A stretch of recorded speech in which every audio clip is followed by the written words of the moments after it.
pháo quá trời pháo. Ông gì ông đi thăm.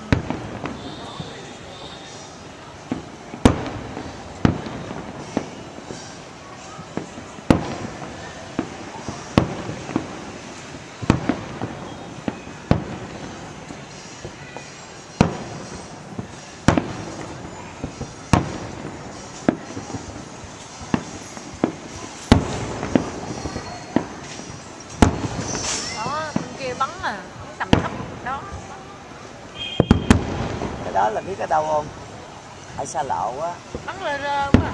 Chính á, chỗ đó. Suối Tiên á, cái đó là Suối Tiên á. Bên đó Bình Dương trước luôn Phú Mỹ.